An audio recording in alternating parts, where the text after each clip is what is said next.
vitu ambavyo Mungu anaheshimu sana na anatamani kila mmoja wetu apate kuvifuata au kuviiga au kuvisimamia au kujisimamia maishani mwake. Namba moja, kuna jambo Mungu analichukia duniani kama jambo linaloitwa uzizi. Na ndio maana uzizi kwenye Biblia limeandikwa mara 375. Kwa nini ameandika uzizi? Uzizi, hakuna kitu Mungu anachukia kama nini? Uzizi. Haleluya. Hakuna kitu, narudia tena, hakuna kitu Mungu anakichukia kama uzizi. Kama uzizi. Sasa napozungumza uzizi, jana nilisema kuna vitu viwili kwenye Biblia inaongelea. Kuna kitu kinaitwa uasherati na kuna kitu kinaitwa uzizi.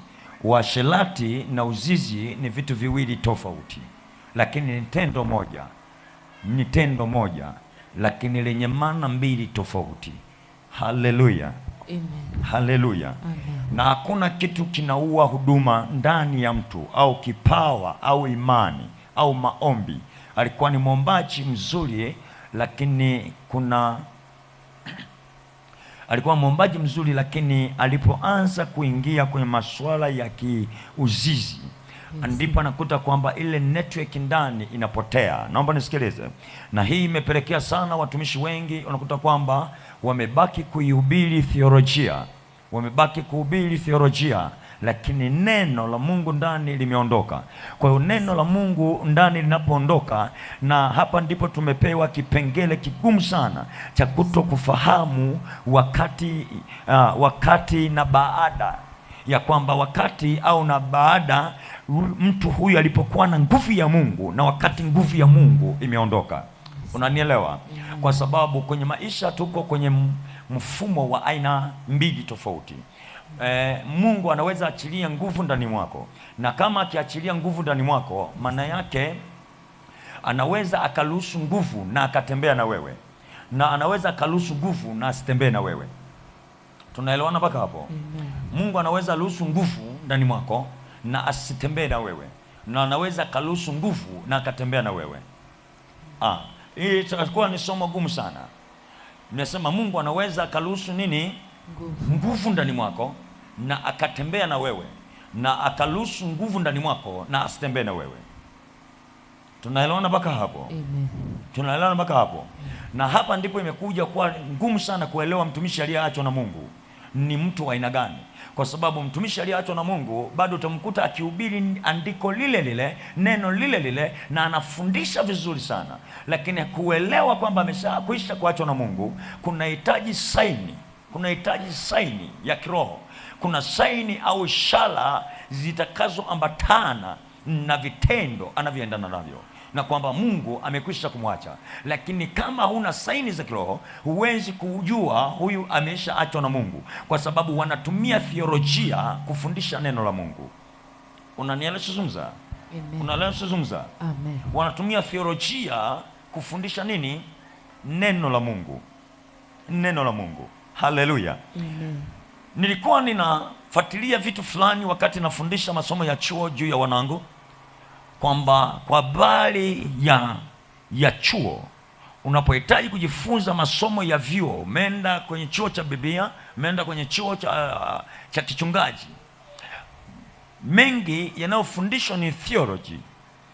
Theology maana yake unahitaji kumjua mtu, kumwelewa mtu, kumchambua mtu. Umenielewa? Na kujua hata mkao wake. Naweza nikajua kwa mkao wako wewe ni mtu wa aina gani. Manake ni theolojia, ni kama mtu anayojifunza masuala ya saikolojia. Unanielewa ninazungumza? Anaweza akakusoma na akajua unapita kwenye mapito gani kwa kutumia saikolojia ya kwako. Kwa hiyo mtu huyu amepoteza network ya kimungu.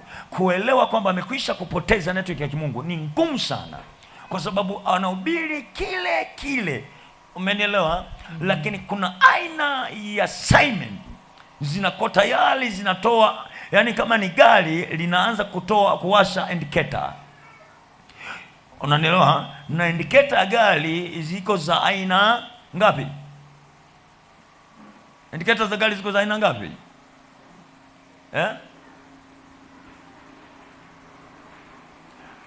Unaweza kuwa na gari ikawa na indicator yenye aina 4. Kuna indicator ambayo ikiwashua gari ukiwa ndani itakuonyesha kwamba mafuta yamekaribia kuisha au yameisha. Inakupa indicator. Kuna taa nyekundu lazima itawaka. Lakini kuna indicator inayotumika siku zote iliyozoeleka kwamba huyu mtu amewasha indicator anaenda kushoto au amewasha indicator anaenda kulia. Lakini kuna aina ya 3 ya indicator ambayo mtu anakuwashia anakuambia amewasha hazard. Manake kuna moja aidha amepaki, lakini indicator ya 4 aidha anatembea lakini amewasha hazard, anakuonyesha gari hii ni mbovu. Unanielewa? Gari hii ni mbovu. Lakini indicator ya 4 ni indicator ambayo haiendi kwenye hazard, inaenda ni taa kama taa. Unakuta mtu anakuja lesi alafu amekuashia taa full, maana yake ni hatari. Maana yake inabidi umpishe, mwachie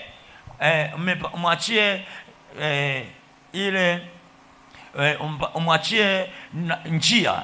Maana yake usikae kwenye highway, kaa kwenye pembeni, barabara ya pembeni, usikae katikati. Maana yake mwachie barabara yanaenda kasi, amekuashia taa na haraka. Na hizi taa unakuta wakati mwingine wanatumia kama wale ambulance na kadhalika, wale wanaotumia wanaendesha viongozi na kadhalika. Unanielewa? Na kwenye mwengu wa kiroho kuna indicator ambayo ikiwaka indicator, mtu huyu kuna vitu ameanza kupotea, unaanza kuvipotea. Haleluya. Sasa jana nilisema watu wengi wanatamani Mungu na wanatamani kumkaribia sana Mungu, lakini Mungu hakaribiwi tu kwa sababu nataka. Kuna aina ya vigezo ambavyo vitamfanya Mungu umkaribie au akukaribie. Kama hata viona hivyo vigezo, Mungu hawezi kukukaribia wala wewe huwezi kumkaribia. Maana lazima kuwe na vigezo. Unaniachozungumza? Ni sawa na mtu akikuuliza swali jioni ya leo, uko hapa unasema umekuja kanisani. Nikikuuliza swali la namna hii, unamfanyia Mungu ibada ili iweje? Nani anaweza kunijibu? Unamfanyia Mungu ibada ili iweje? Kwa sababu Mungu huwa hafurahishwi na kile tunachosema Baba katika jina la Yesu, vile tunapokusanyika mara kwa mara, vile tunapoimba mapambio sana. Mungu anapotuangalia sisi, haangalii midomo inavyonyenyuka na kuanza kusema tunakuabudu wewe mtakatifu kama nini. Kitu kikubwa ambacho Mungu anadili nacho ni msukumo, kile kinachokupa msukumo wa wewe kumfanyia ibada, kile kilichoko ndani mwako kilichotengeneza mlipuko, msukumo wa wewe kwenda kumfanyia ibada. Unafanya ibada ili iweje? Unamwendea Mungu ili iweje? Unamwomba Mungu ili iweje? Mungu chochote utakachokiomba kabla hajajibu lazima atazame msukumo. Kitu gani kimekusababisha hata ukamwendea? Kitu gani kimekuvuta hata ukasogea kwake? Unaniachozungumza? Kama hata ona ule msukumo wa ndani, manake maombi yako hayatakaa yajibiwe, kwa sababu hayana sababu ya kujibiwa. Mungu anataka apate sababu itakayomfanya akujibu maombi yako. Na ndio maana niliwahi kusema kwamba kama ni hivyo, kila Mkristo anayepaswa kulipa gharama kulipa gharama ya kuingia, iwe kwa mateso au kwa namna yoyote, kuyageuza maombi yake mpaka yatakapofanyika kuwa manukato mbele za Mungu. Kama maombi yake hayajabadilika kuwa manukato mbele za Mungu, maanake kuna vitu hata anaomba bure. Ndio maana kwenye kitabu cha Yakobo sura ya 4 anasema mwatamani wala hamna kitu. Mwatamani wala hamna kitu. Kimbia hapo. Mwatamani wala hamna kitu. Anasema mmeomba lakini hamjapewa chochote kwa sababu mwaomba vibaya. Kimbia sura ya 4. Amen. Mstari.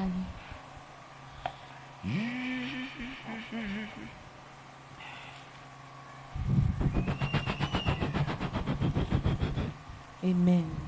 Yakobo 4 mstari wa 2 anasema mwatamani wala hamna kitu, mwaua na kuona wivu wala hamwezi kupata.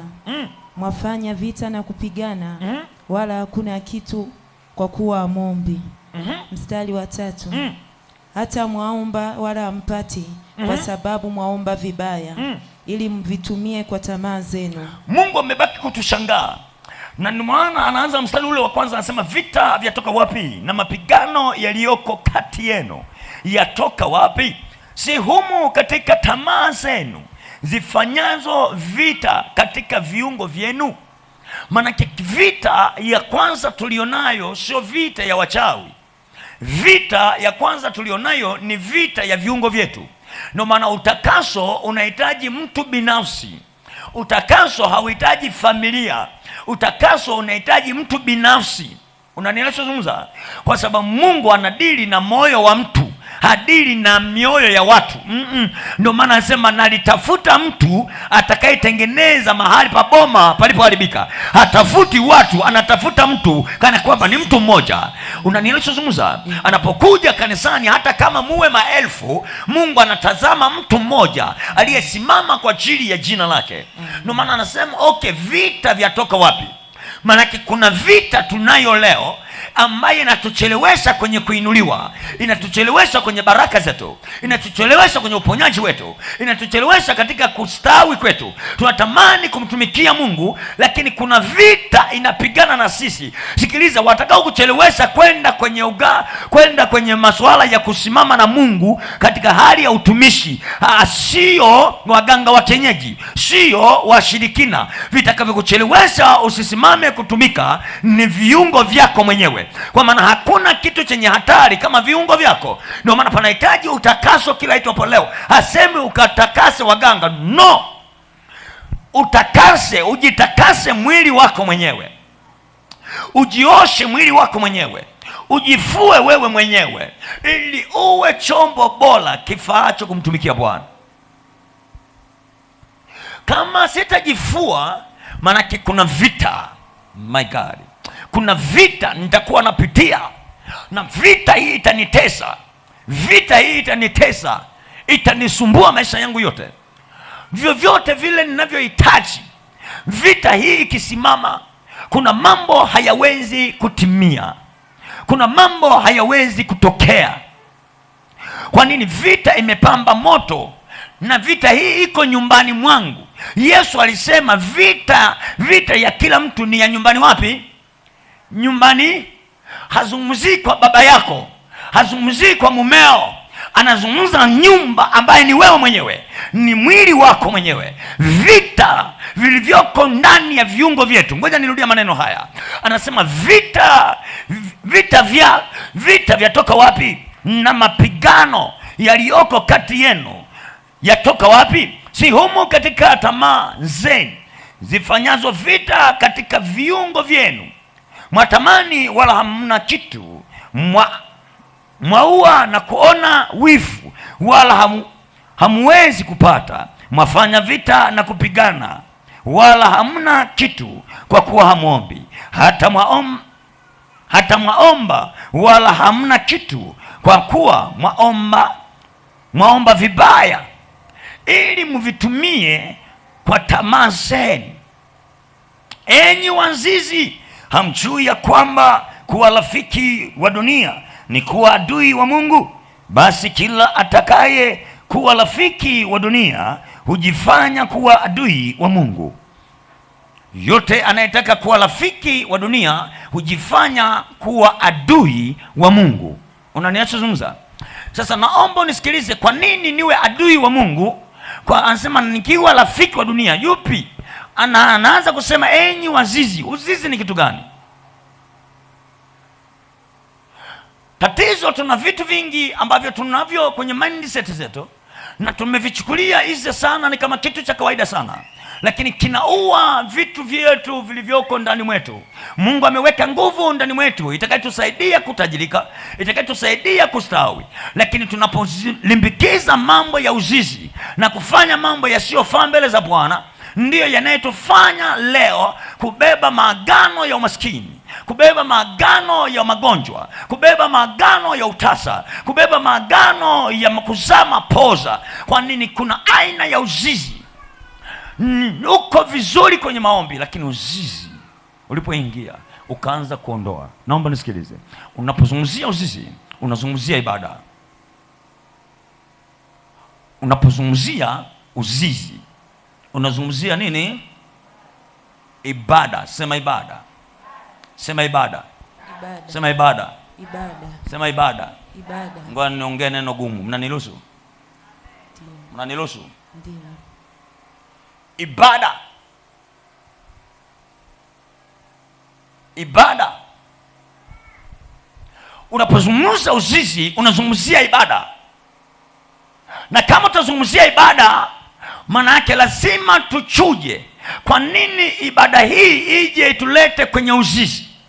Maana yake kila ibada unaifanya inasimamiwa, ina msimamizi wake. Yaani ibada yote unaifanya ina msimamizi, ina msimamizi. Maana yake kuna ibada unazifanya Mungu hasimamii. Na ibada kama haitasimamiwa na Mungu, ujue mapepo yanasimamia, mashetani yanasimamia. Na kama yatasimamia mashetani katika ibada unayoifanya, maana yake mna mkataba nayo. Haleluya. Haleluya. Okay. Ngoja nifiatuke kidogo. Nikiwa kwenye mambo haya kidogo wazi nakuwa hazimu, Hello? Mfano mtu ambaye yuko kwenye ndoa. Unanielewa? Mfano ambaye yuko kwenye ndoa, manake anapokuwa na muda wa faraga, anapokuwa na muda wa faraga na ndoa yake, huo muda ajua anafanya ibada. Na kama unafanya ibada, lazima ujue hiyo ibada inafanywa mbele za nani, kwa sababu ibada hiyo inasimamiwa na Mungu. Na kama Mungu hatasimamia, mashetani yanasimamia. Na hapo kama atasimamia mashetani, na hapo ndipo mwanzo wa uzizi unapoanza. Ndio maana Mungu anatofautisha wazizi na washerati, lakini ni tendo lile lile. Nilisema jana, mwasherati ni kijana mchafu ambaye yeye hajaingia kwenye ndoa, lakini anakimbilia mambo ya kiutu uzima kabla hajakaa kwenye ndoa. Anaanza kukimbilia mambo yasiyomuhusu kabla hajaingia kwenye ndoa. Unaanza kukimbilia vitu ambavyo Mungu hakutaka uvijue. Sio kama unanielewa? Kwa sababu dhambi, unaposikia neno dhambi, lazima uichambue dhambi ni nini. Hello? Niliwauliza wanangu kanisani, nikawaambia, kwani shetani alisema uongo alipomwambia Adam, ukila tunda hili hautakufa? Alisema uongo? Jamani, nauliza hapa, shetani alisema uongo? Nisaidie mama yangu. Alisema uongo? Hapana. Kwa nini? Ataendelea kuishi. Aliendelea kuishi. Kwa hiyo shetani hakuwa muongo. Kama sio muongo, dhambi ilikuwa ni ipi? Kwa sababu shetani amemfuata Eva na kumwambia ati, anaanza kumchanganya kwa maneno. Hivi ndivyo Mungu alivyowaambia, kwa matunda yote ya bustani msile. Eva ndipo anaanza kuchanganywa. Sio kwamba shetani hakujua, sio kwamba shetani alikuwa haelewi ni matunda gani yanatakiwa kuliwa na yapi yasitakiwi kuliwa, lakini swali linalokuja linakuja lenye maswala ya linahitaji tafakari.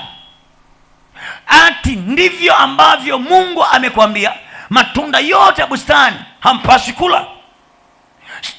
Huyo naye anajibu sasa, hapana, ila tunda la katikati haturuhusiwi kufanyaje? Kula. Na aliposema hivyo akasema hapana, na shetani naye anasema hapana. Mungu amejua. Sema Mungu alijua.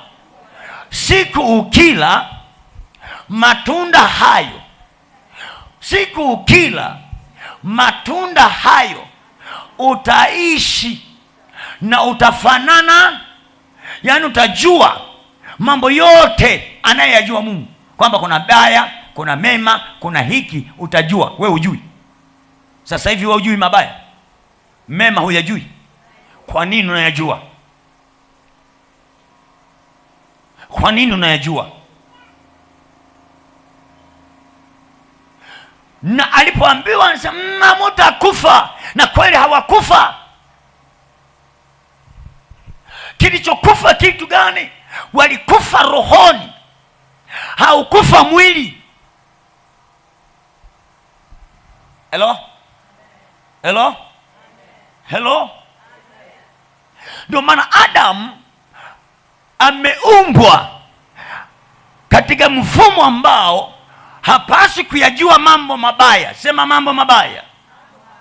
Ndio maana alipoumbwa hakuyajua mambo mabaya, na amekuwa akitembea miaka nenda rudi, akiishi hapo mpaka nalima, lakini hajui mambo mabaya, na yuko uchi wa mnyama, na amembeba na mwanamke, wanaishi naye, wanafanya kazi pamoja wakiwa uchi wa mnyama. Adamu haoni uchi wa mwenzie, wala Eva haoni uchi wa mwenzie, wote wanaishi hivyo. Unanielewa? Lakini siku walipopewa maarifa yaliyotokana na adui, yaliyotokana na shetani, wakapokea maarifa, wakajua mambo ambayo hayakuwapasa kuyajua. Hapo ndipo kila kitu kiliharibika. Kumbe dhambi ni kujua vitu usivyopaswa kuvijua. Ndio maana walipoingiziwa maarifa mapya, kila kitu kikaharibika. Unanielewa? Na walipoharibika, sasa wanajitazama, sasa tuko uchi. Hakuna mtu aliwasukuma kwamba kimbieni, sasa mko uchi. Wakaanza kukimbia wenyewe, wanajificha. Lakini Mungu ana utaratibu, anakuja kwa watu wake, kwa watoto wake, kuwatembelea kile tuapo leo. Anafika wanapokutanaga, anamkuta hayupo. Hayupo. Ngoja msaidie. Ndivyo hata hivi ilivyo leo. Kuna watu wakifanya uzizi kanisani waoni nini, ana kama utawaona kanisani wamepukuta mdomo.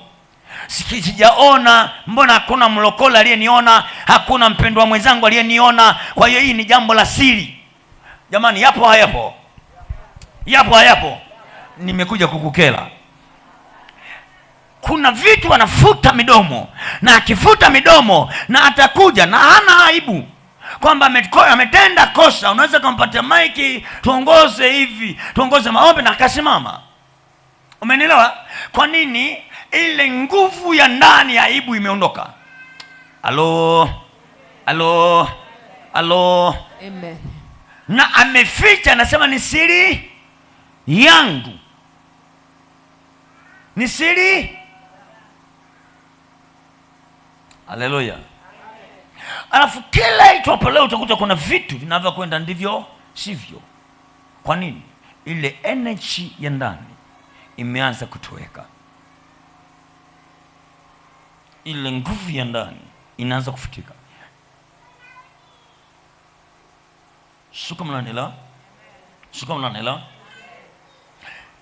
Israeli walitembea na nguvu ya Mungu sio ya kawaida. Ndio maana hata kila mahali wanapoingia, wafalme walitetemeka. Kwa nini? Israeli wana nguvu ya baraka. Alafu nguvu yao ya Israeli haikuwa kichwani, haikuwa kwenye mikono, ilikuwa ndani ya miguu. Kama ulivyopewa wewe nguvu ya umiliki. Nguvu ya umiliki haipo kichwani, nguvu ya umiliki haipo kwenye mikono, nguvu ya umiliki iko kwenye miguu yako. Ndio maana wana wa Israeli kila wanapopiga hatua na kukanyaga, walibeba kila kitu kilichoko kwenye miji ile. Manake walikuwa wanateka baraka, walikuwa na uwezo wa kubeba nguvu ya mafanikio iliyoko kwenye malango ya mji fulani. Ndio maana Moabu alipoona hiki, ndipo akasema hapana, watu hawa wakipita kwenye mji wetu watalamba mafanikio yetu kama ng'ombe alambavyo majani ya mashamba. Kwa hiyo tunafanyaje? Wakasema hawa watu tuwaharibu. Lakini tunawaharibu vipi? Maana hao ukiwazuia kwenda kanisani, yaani wao hawazuiliki kanisani kila siku.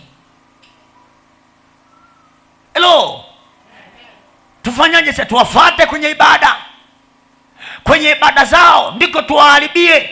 Ila mkisema mpigane hamuwawezi, mkisema mwazuie hamuwawezi. Tufate kwenye ibada.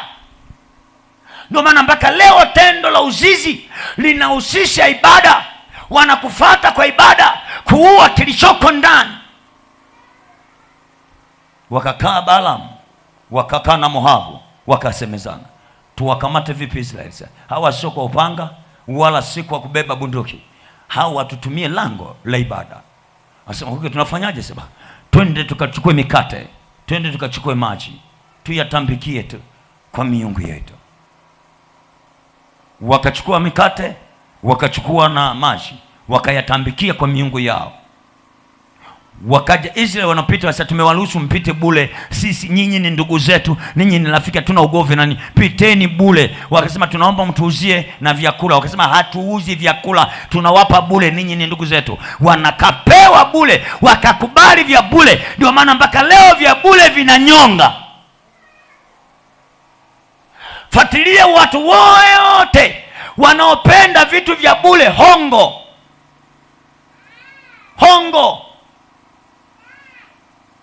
Ulipewa chipsi, leo nakimbizana na malimao, nasikia kichefuchefu. Lakini zilianzia wapi? Kwenye chipsi. Chipsi mpaka zimeenda kukutapisha uloho tu, ukakuta kila kitu kimefurugika. Wakala mkate na maji wakanywa. Sikiliza, walipokula tu mikate na maji wakanywa, kila kitu kikaharibika, ufahamu ukapotea. Allah.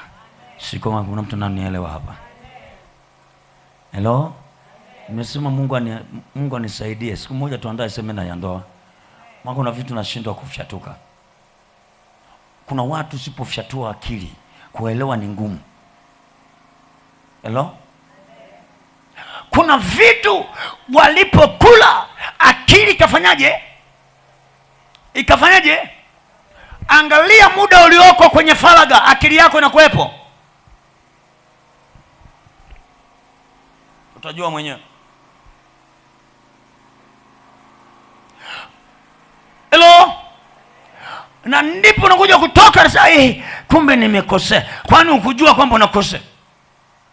Akili zilifyatuliwa. Walipokula mikate, wakanywa maji, wakajikuta wanaanza kuzini ovyo. Wakazini na Wamoabu, na walipozini na Wamoabu, nguvu ya Mungu ikatoweka. Mungu akawacha. Na walipoachwa ndipo wakaingia utumwani. Miaka 7 utumwani wakiwa Midiani. Wakaenda utumwani. Kitu gani kimesababisha waende utumwani? Mkate na maji. Yawezekana kuna mtu mmoja maisha yako yako hivyo ulivyo kwa sababu tu ya andazi moja, kwa sababu tu ya 1,000. Ulikopa 1,000, mmoja kasa sikukopeshi, ila tupatane. Sama patano hayo wala sio shida. Na walokole wanavyokimbiliaga sasa, ni siku tendo la muda mfupi tu, na siku moja tu. Okay, tendo la muda mfupi halichukui hata lisali moja, halichukui hata dakika 10. Nisikilize, lina kosti maisha yako yote.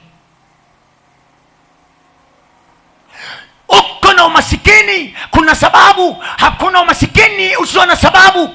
Wengi wanaweza kusema umaskini pengine kutokukosa labda elimu. Kuna watu ni wasomi lakini maskini.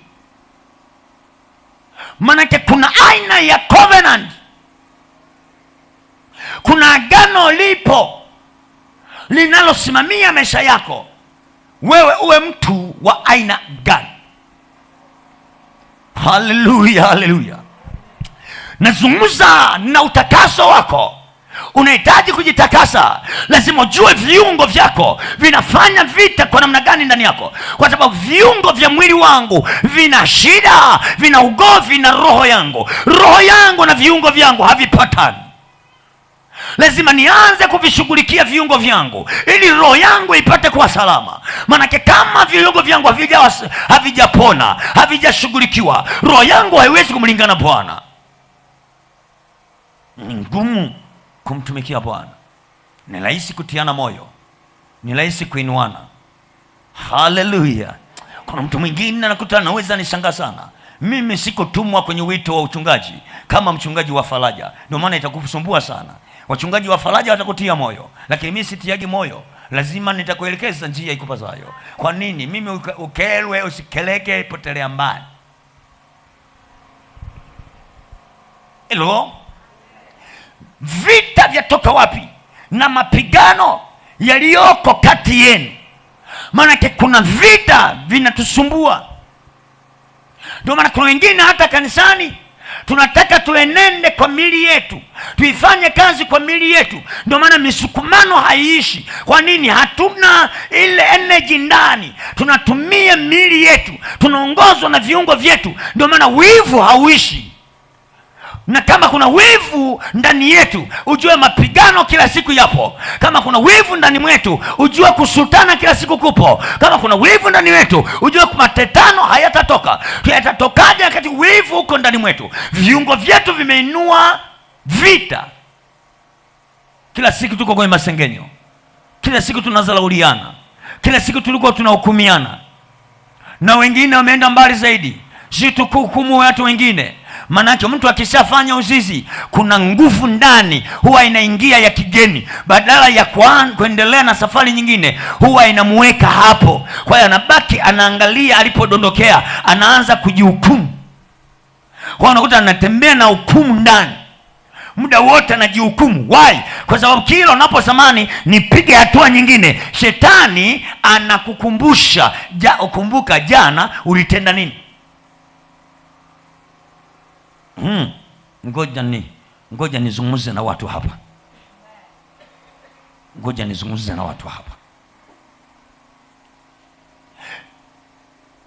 Kwenye kichwa chako kuna mgawanyiko wa vyumba. Kuna chumba cha mbele kimeweka ubongo, unaitwa ubongo wa mbele, na chumba kingine kina ubongo wa kati, na chumba kingine kina ubongo wa nyuma. Ubongo wa mbele una adapt vitu vinavyoendelea sasa hivi. Ubongo wa kati unaweka kumbukumbu. Ubongo wa nyuma huwa unabeba mambo yasiyo na ulazima. Mnanielewa sasa? Sasa nitauliza swali. Hivi kati ya neno jema na neno baya, lipi huwa linaenda viral? Kati ya neno jema na neno baya, lipi linaendaga linaweza lika, oh my God, yani linaweza likavuma sana? Kwa nini neno baya linavuma sana kuliko neno jema? Unaweza nisaidia? Kwa sababu watu wengi hawapendi maneno mabaya.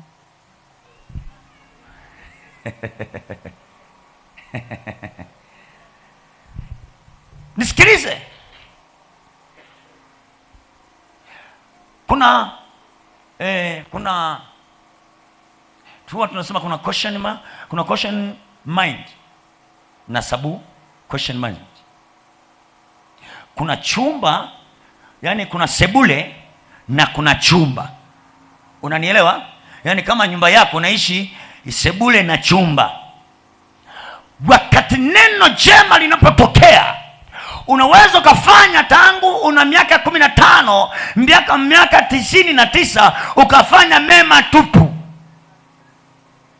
Mwaka mmoja au mwezi mmoja ukatenda kosa moja, lina uwezo wa kufuta miaka yote uliyoishi 99 na ukaonekana ni mbaya. Naomba nisikilize. Kwa sababu neno jema linapotokea, ubongo wa mbele huwa una tabia ya kutafakari, una tabia ya kuyachambua, una tabia ya kuweza kuyashangilia mema. Unanielewa? Na ndipo muda wote anayatafakari, anayawaza, ana hivi, linabaki hapa bado lina hang mpaka mtu atakapokuja anasahau. Unanielewa? Maana limetokea tukio, anakuta anabaki anashangilia mpaka ile jambo linakuja linafanyeje? Linapotea, anasahau. Wakati linatokea neno baya au jambo baya, ufahamu wa mbele huwa hawaadapti kuweza kuchanganua, but neno baya huwa linakimbilia moja kwa moja chumbani. Na ndio maana mabaya yanadumu kuliko mema. Na hata leo ukianza kuomba, kitu cha kwanza shetani anachotumiaga ni maneno yaliyoko chumbani. Unapoanza kuomba na kukumbusha mabaya, unakuta unaanza kuomba, unakatiwa network kwenye maombi, anaanza kukumbusha mabaya uliyowahi kuyafanya. Nini? Akuvuruge utoke kwenye network ya kimaombi. Kuna mtu anielewi hapa? Kuna mtu anielewi hapa? Ndio maana jana nilisoma neno la Isaya, asema jiosheni jitakaseni, jiosheni jitakaseni. Isaya 1 na mlango wa 16-17, jiosheni jitakaseni. Kuna gharama ya kulipa.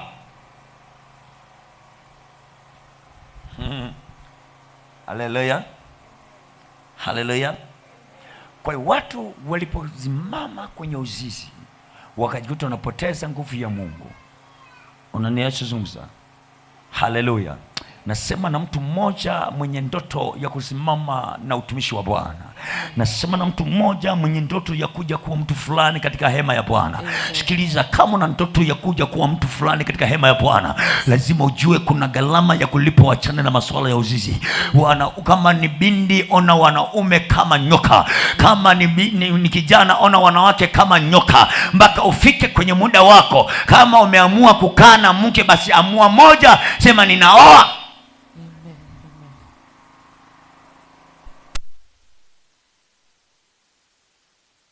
Visivyo kuhusu vitakupotezea muda,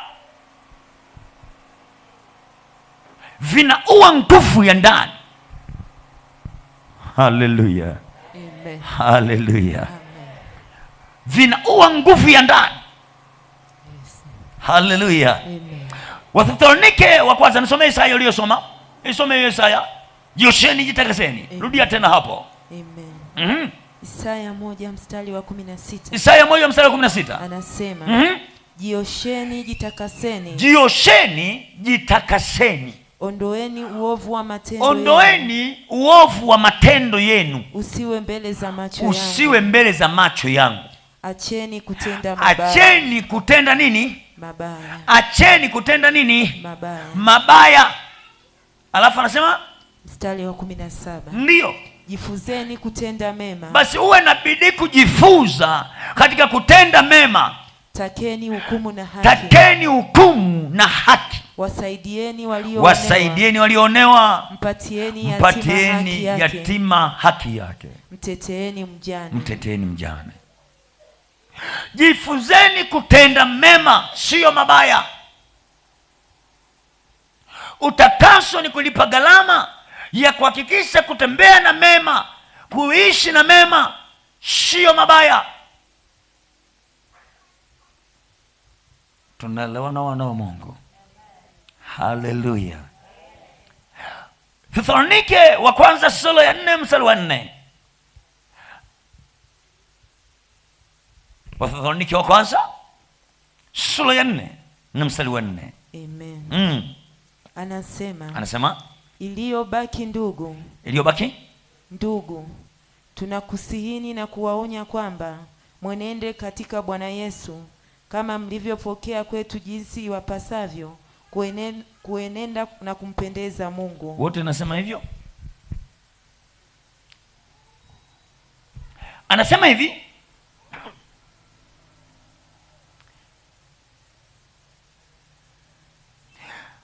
hivi, kila mmoja wenu ajue kuuweza mwili wake katika utakatifu na heshima, si katika hali ya tamaa mbaya, kama mataifa wasiomjua Mungu. Mtu asimpunje ndugu yake wala kumkosa katika jambo hili. Kila mtu auweze mwili wake, yaani awe ana uwezo wa kusimamia nini? Mwili wake. Kwa nini tuusimamie mwili? Ndugu zangu mlioko hapa, kanisa, unapozungumza kanisa, sio jengo hili. Kanisa ni mwili wako. Ndio maana Mungu anataka ulituze kanisa lake ambalo ni mwili wako. Kama mwili wangu sina uwezo wa kuutuza, manake nimepingana na Mungu, siwezi kusimama na Mungu.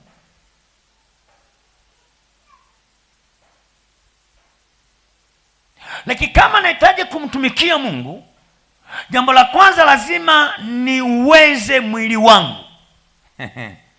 Haleluya. Nianze kuuweza mwili wangu. Na kama nitauweza mwili wangu, sitafanya ibada na kila mtu tu.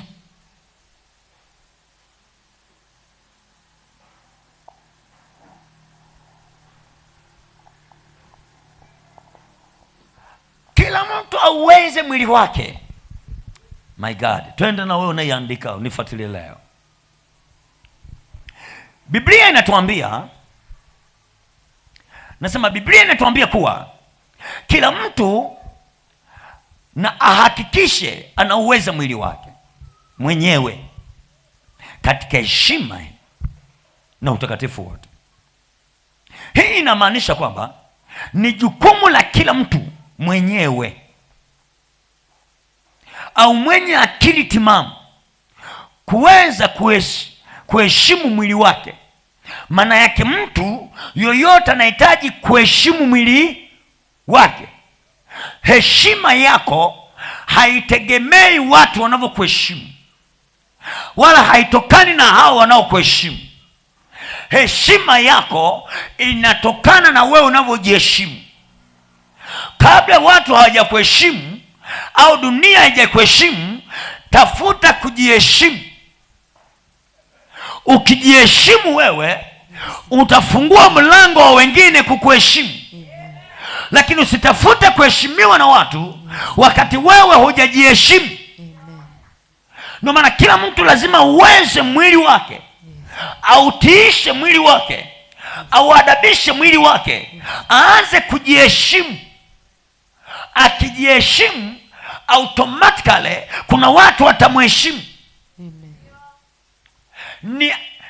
Ni baraka kubwa tulionalo leo. Mama mzima avae kimini, alafu anamwambia mwanae, naomba uniheshimu, kavae nguo ndefu. Yaani mama amevaa kimini, binti yake kavae nguo ndefu. Anajifunza wapi? Kwa nini? Kila mtu anahitaji kuuweza mwili wake.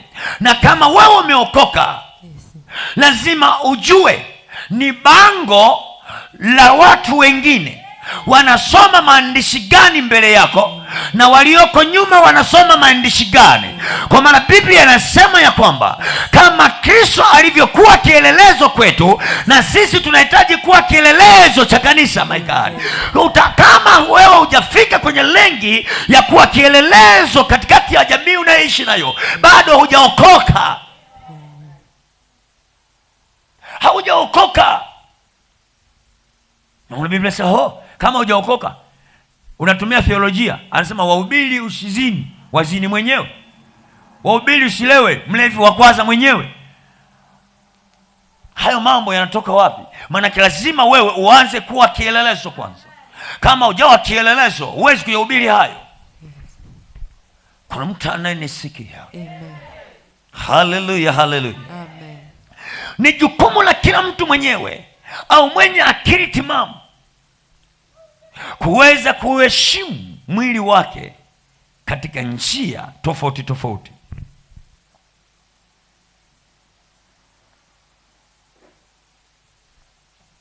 Haleluya. Na Biblia inaposema kuweza mwili, maana yake kuwa na uwezo wa kudhibiti mwili. Mwili wetu una vitu vitatu tu.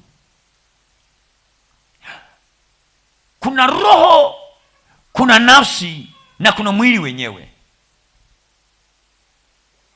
Mungu anatamani maisha yako kokote unakotembea uenende na roho, usienende na mwili.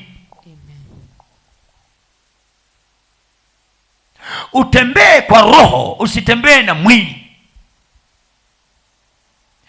Na kazi ya nafsi ni utumishi tu. Tungesema nafsi ilivyo nafsi, roho na mwili, tungesema nafsi ni kama mfanyakazi wako wa ndani. Unanielewa? Akija baba atamtuma, akija mama atamtuma. Ni mfanyakazi wa nini? Wa ndani. Lakini nafsi haipaswi kutumikishwa na mwili. Nafsi inapaswa kutumikishwa na roho. Na kama nafsi itatumikishwa na mwili, maana yake umefanyika mateka. Ndio maana kuishinda zinaa ni ngumu, kwa sababu nafsi tayari iko kifungoni.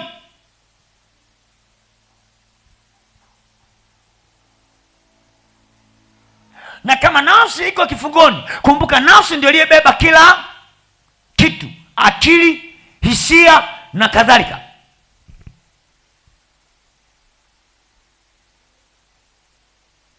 Na ndio maana nafsi, kwa sababu iko kifungoni,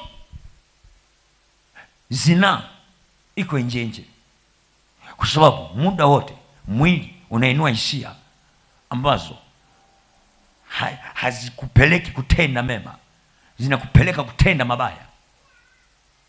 Zinafunua uchafu badala ya kufunua mema. Haleluya, haleluya. Kwa hiyo unakuta unatembea kwenye mambo yasiyofaa kwa sababu ya ile hali ya kutokuweza kuudhibiti mwili wako. Lakini ukiwa na uwezo wa kudhibiti mwili wako, ukajiheshimu, automatically utaheshimiwa. Sikiliza, Mungu anasema nitamheshimu atakaye niheshimu. Okay, atakaye mzalao anafanyaje? Au hausomi hata andiko, au mfuatilii Biblia? Kwanza naanza sema nawapenda wale wanipendao. Si kila mtu Mungu ana upendo nao.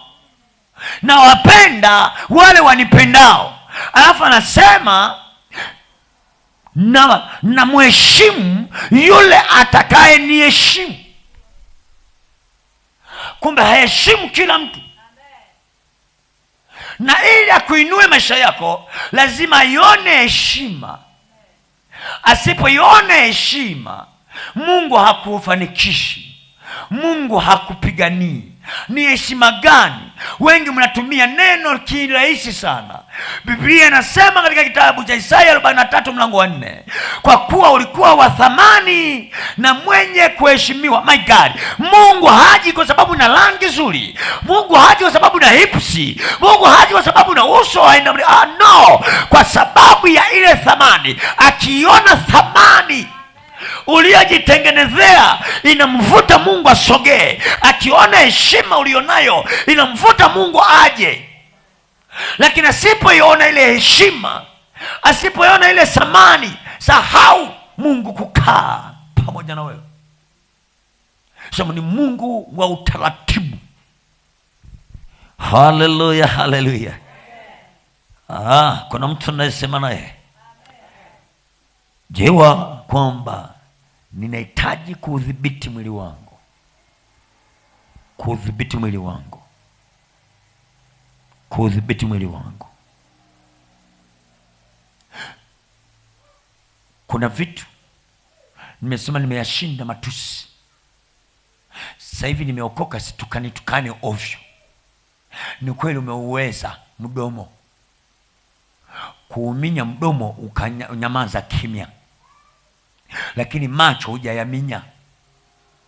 Ndio maana ukiona vigimbi vya watu na weweseka, kwa sababu macho hayajapona. Shughulika na viungo vyako, ufanye agano. Unapotaka umtumikie Mungu, jambo la kwanza, anza na agano la viungo vyako. Fanya mapatano na viungo vyako.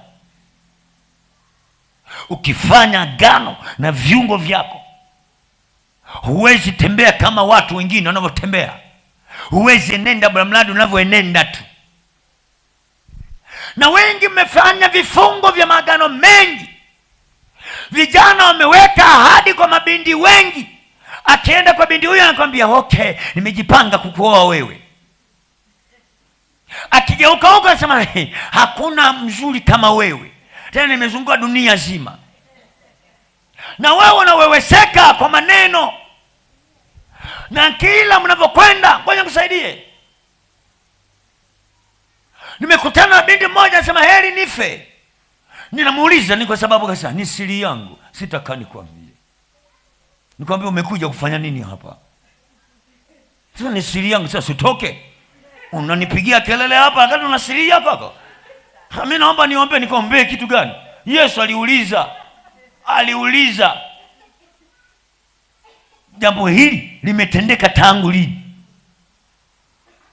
Unafikiri kwa nini Yesu alikuwa anauliza? Anatafuta siri, chanzo cha tatizo lako. Sasa nakuuliza tatizo lako, unaniambia nina siri yangu. Sio ndo kabaki na siri yako.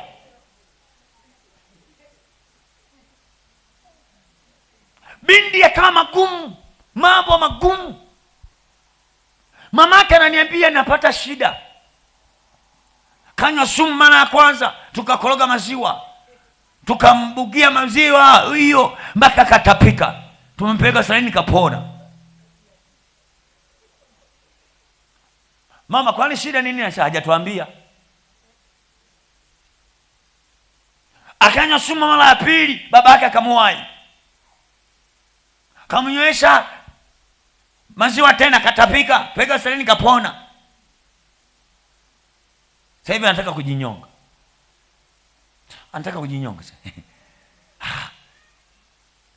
Nikamwambia huyu binti huyu, huyu binti mzuri sana huyu. Wa kujinyonga. Baba akasema naomba nisaidie hata kwa maombi. Kuna mengine acha kusumbua watumishi. Mengine hayaombewi haya. Tokeni hapa. Mnasumbua watu, ombea kwenye masuala mapepo yako. Umekumbatia mapepo yako, sema nikuombee mimi. Uo ujinga si ufanyi. Nikamwambia hebu pikeni ugali tule. Wakapika na ugali tukala. Sasa huyu mniachie hapa. Anataka kufanyaje? Kujinyonga. Mkanitafutia kakamba. Kisha kula ugali. Mimi nakukabidhi kamba mwanangu.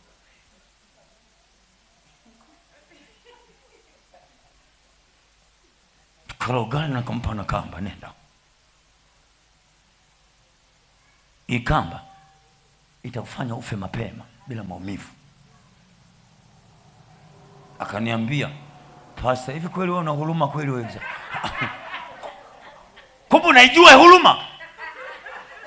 Ungekuwa unajua huruma, usingejihurumia kwanza wewe. Chukua kamba mwanangu.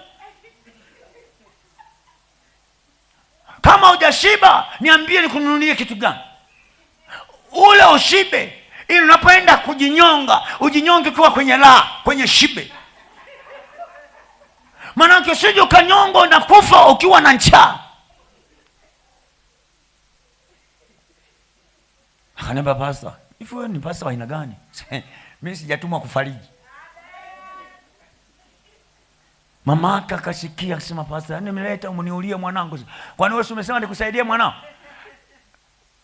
Kama unaona nakuulia mwanao, beba. Huyu mpe kamba akajinyonge. Sasa kama unataka upokee, niambie shida nini? Kuna mwanaume ameniambia ananioa. Tulifanya agano. Hayo niambia sasa. Nilikata kidole changu, akakata kidole chake. Mimi nikaanza kunyonya damu yake, na yeye akadonya damu yangu. Tukaweka agano. Ila mwenzangu ameondoka. Alafu huko alikoenda ameoa na amefunga ndoa. Nikamwambia okay, kujinyonga na kwenda kuwa mke wa pili bora lipi? Sasa mimi kwenda kuwa mke wa pili sitaki. Nikamwambia okay, kafie mbali, kamba hiyo nimekupa. Unanielewa sasa? Na nitaka nije naye, mwanangu yuko Iringa hapa, nitaka nije naye tena, kanaimba vizuri kweli. Kafe. Kuna watu wanafikiri wakifika mahali wanaamua maamuzi magumu wanamsaidia Mungu. Mungu umsaidii. Yaani wewe fyatuka useme mimi wamenisema kanisani na kanisani siendi. Mwanangu jitakase. Jitakase. Mungu kutaka kufa kwako haoni kazi. Tena naona wengine ni kalamu na anawachelewesha, kwa maana haona faida kwenye ufalme wake. Hakuna unachokifanya zaidi ya masengenyo. Hakuna unachokifanya zaidi ya uzizi. Tuulizane mimi na wewe. Unajua kwenye Biblia imeandika sehemu ndogo sana ya Henoko. Tafuta kitabu cha Henoko uelewe kwa nini Henoko alikufa mapema. Kwa nini Mungu alisema Henoko akaenda na Bwana? Alikufa na miaka 365 tu. Baba zake wako na miaka 900 na kitu. Yeye ana miaka 65 tu na anakufa. Kwa nini alikufa mapema? Mungu alisema ngoja nimuondoe Henoko. Kamuulize Musa. Mungu alisema nenda mlima ule, usinifie hapa. Kafie huko kivyako vyako. Nenda katika mlima ule kafe. Kwa nini akafe mapema? Maana yake kutimiza kusudi la kujenga ufalme wangu umeshindwa. Usije ukaendelea kunitia doa hapa. Kwa usije kumtishia Mungu sasa heri nife.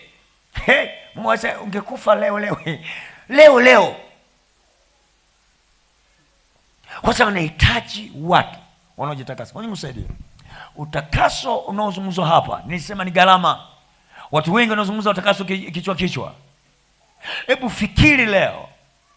Wewe unashindwa hata kuutuza mwili wako. Tena uzizi tu na kupiga ngwala. Uzizi tu, tamaa za wanawake, tamaa za wanaume zinakutia ngwala. Fikiri yule anayezaa mtoto kabeba miezi 9, kaenda leba, kavumilia uchungu, kalea, ana miaka 10, anatoa kafara apate mali. Wewe unataka upate mali, hata kutoa kafara mwili wako kwa Kristo umeshindwa. Utashindanaje na huyu aliyetoa kafara mwanae? Mungu hajakuomba kafara ya mwanao. Anasema kafara ya kwanza utoe mwili wako kuwa dhabihu takatifu. Hakikisha unaudhibiti mwili wako. Usifanye uzizi, usifanye mambo yasiyofaa. Hiyo ndio kafara yako. Uweze kufanikiwa, uweze kwenda, uweze kustawi. Leo umeshindwa kuutuza mwili wako. Unawezaje kushindana na watu waliotoa kafara mama zao? Yaani sinaenda tu. No.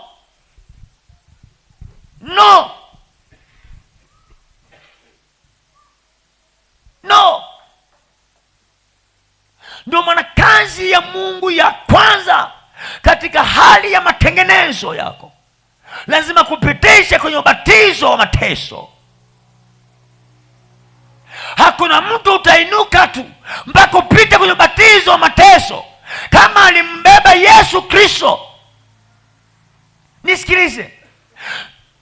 Tukianza na Yohana mwenyewe mbatizaji, kanazaliwa tu, kamekaa, kameacha kunyonya. Mungu anasema wewe maisha yako jangwani, marufuku usije kula ugali. Kamepewa masharti. Hamna kula ugali, hamna kula mahambaga wala baga wala wali. Chakula chako itakuwa ni nzige, itakuwa ni asali. Alafu nenda kaishi jangwani. Kaniulizie Yohana alikuwa anapikia chungu kipi au nzige. Kaniulizie Yohana. Utakula zige na asali. Kwa nini? Nataka ujitrain uwe chombo changu. Na Yohana kalipa gharama, na ndipo naona natoka msituni, anaanza kujiimbia kawimbo kake, mimi ni sauti ya mtu aliye nyikani, itengenezeni njia ya Bwana. Yesu anakuja, anaenda kubatizwa. My God, anaenda kubatizwa. Alipozamishwa tu kwenye maji, alisababisha mbingu zifunguke, na mbingu zilipofunguka zikamtambulisha Yesu, huyu ni mwanangu mpendwa. Okay, utafikiri kuna sifa kutambulishwa. Sikilizia gharama yake hiyo. Alipomaliza kutambulishwa, hakupelekwa na shetani, alipelekwa na Mungu mwenyewe. Nenda jangwani, nenda jangwani. Why? Mpaka uweze mwili wako. Kama hujauweza mwili wako, huwezi kutumika na mimi. Kama Yesu alipelekwa jangwani kutreni mwili wake, wewe ni nani? Akaenda jangwani, akakaa huko, anateseka, yuko huko, anatreniwa afae kuwa chombo kimfaacho Bwana.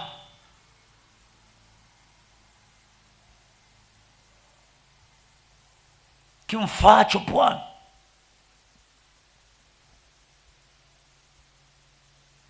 Anapelekwa na Mungu mwenyewe. Sikiliza, kuna neno moja anasema, huu ndio wema hasa. Yaani wema wa Mungu uko kwenye mateso yake. Anapopeleka kukutesa, Mungu anasikia raha. Alafu kivumilia yale mateso mpaka mwisho, anasema huyu ndiye aliyeokoka. Hivi kuna mtu ananielewa? Lakini huu ndio wema hasa. Mtu akivumilia huzuni kwa kumkumbuka Mungu pale ateswapo isivyo haki. Asa, maana ni sifa gani? Maana ni sifa gani atakayeipata mtu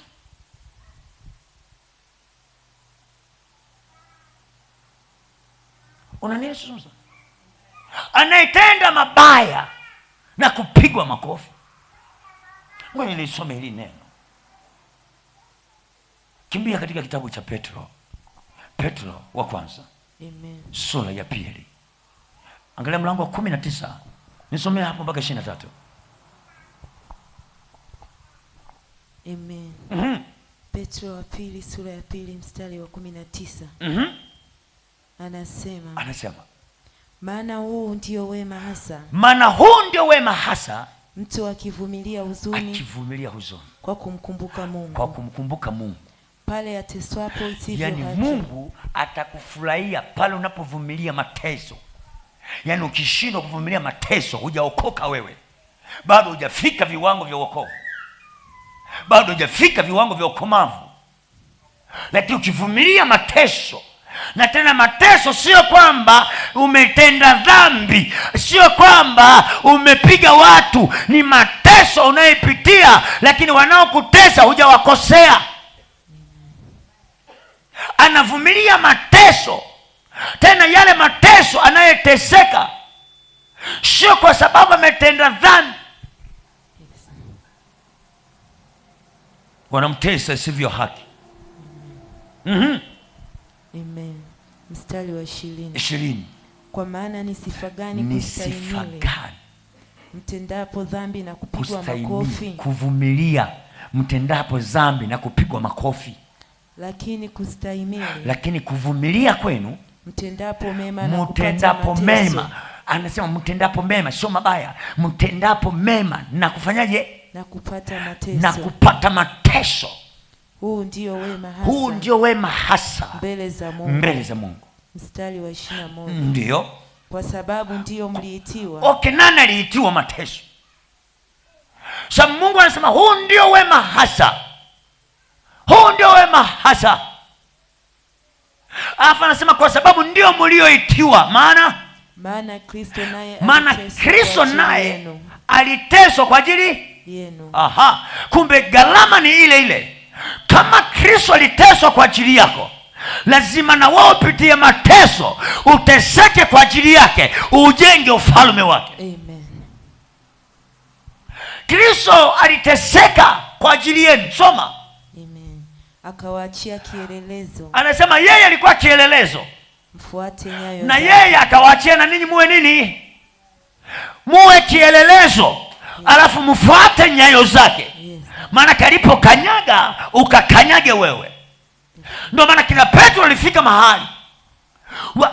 Kuna mama moja alienda kwa Yesu, afa anamwambia Yesu, wanangu umewabeba wawe wanafunzi wako, basi ninakuomba siku kiondoka wanangu hawa uwaweke katika mkono wako wa kuume, mmoja mkono wa kuume, mmoja mkono wa kushoto. Sikia Yesu anachosema, si kazi yangu hii, si kazi yangu hii kumweka wewe mkono wa kuume wala mkono wa kushoto, si kazi yangu. Maana umeomba neno gumu na umeomba kitu usichokijua wewe, umeomba kitu usichokifahamu. Kwa sababu kila mmoja anayetaka kuja huku lazima ajikane mwenyewe. Jikane mwenyewe, ubebe msalaba, ujitwike, unifuate.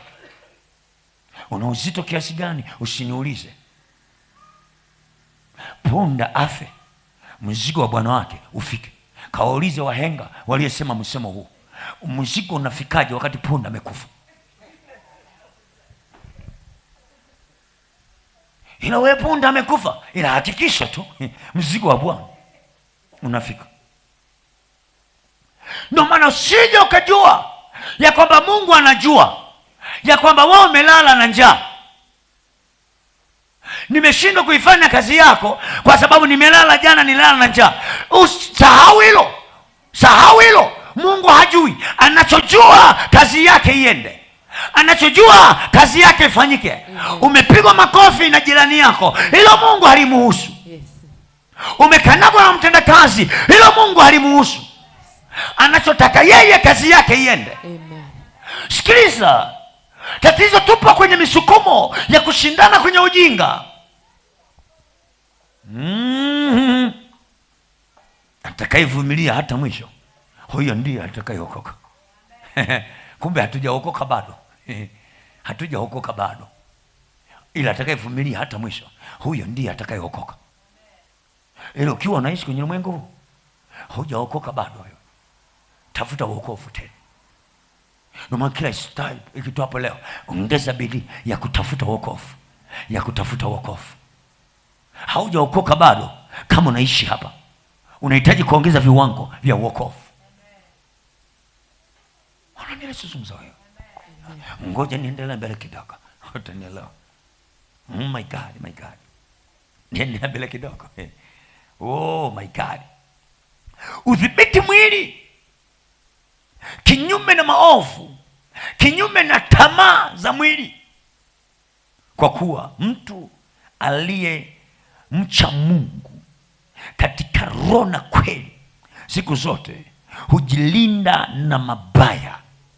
Yaani mtu unaposema huyu ni mcha wa Mungu, tutakuona viwango vya kujilinda na mambo machafu, kujilinda na vitu vya kidunia, kujilinda na tamaa mbaya. Hapo tutakuona mwana wa Mungu kwa namna unavyojilinda, sio unavyolindwa. Unavyojilinda, kuna vitu Mungu hakulindi, jilinde mwenyewe.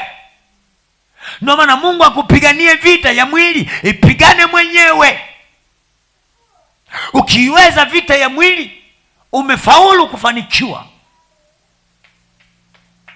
Kama hujaweza vita ya mwili, wachungaji watakuombea mpaka atakuwekea mpaka kucha kwenye kope, ufunguki.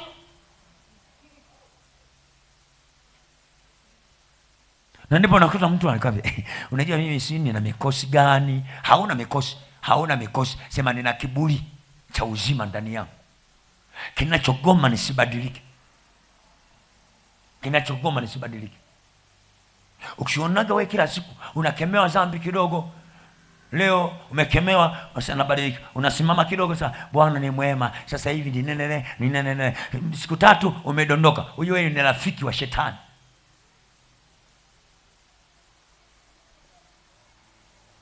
Wewe ni pacha wa mashetani.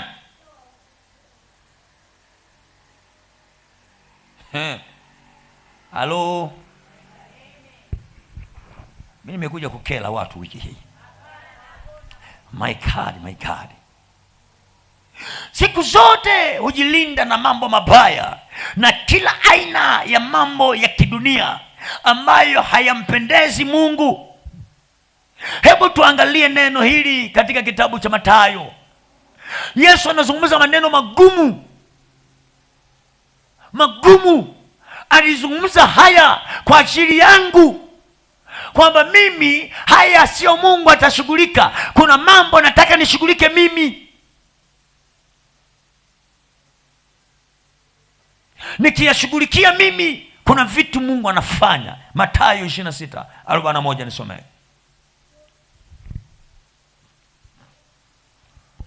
Amen. Mathayo 26 mstari wa 41. Anasema, kesheni muombe msije mkaingia majaribuni.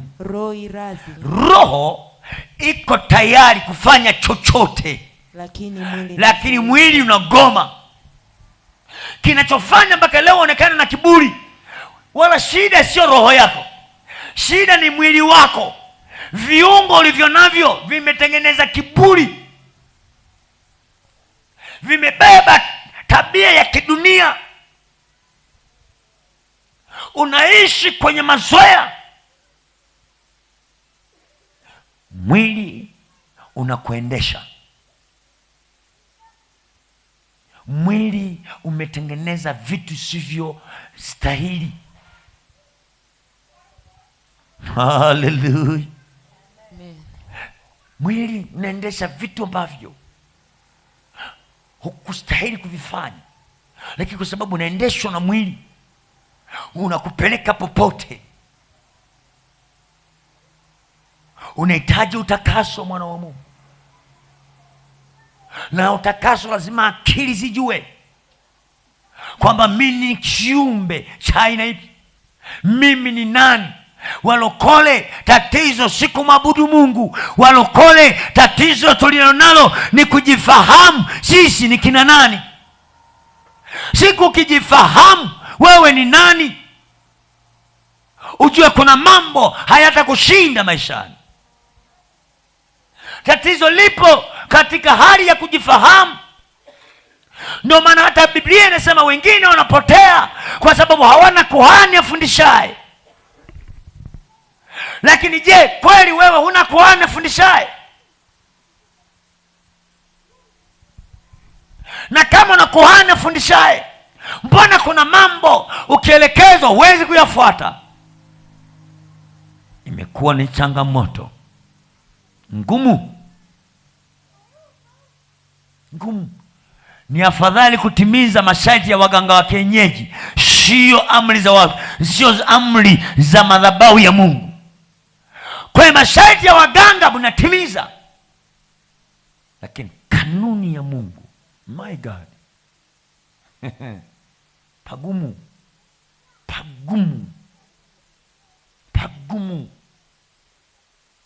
Mganga wa kienyeji akisema uwa kiungo kimoja cha mwili wako ili uwe tajiri, unakuta nazima, anaua. Mwenzetu, mbona huoi?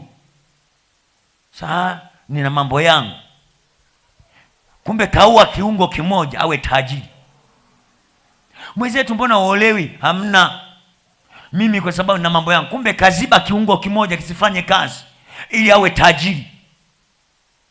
Watu wamekubali kuingia maagano magumu ya kuziba mpaka viungo vyao. Wanatafuta pesa. Kwa nini usizibe kiungo chako kwa ajili ya Kristo unayesema unamtafuta?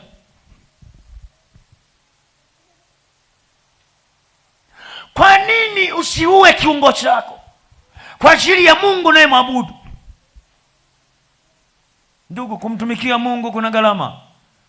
Wokovu umepewa bure, na aliyekupa ni yeye mwenye kukuokoa.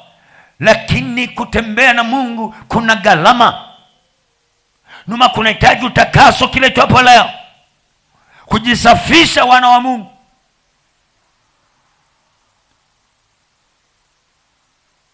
Kuyakagua matendo yetu kila itwapo leo. Galatia sura ya 5, umesoma Mathayo.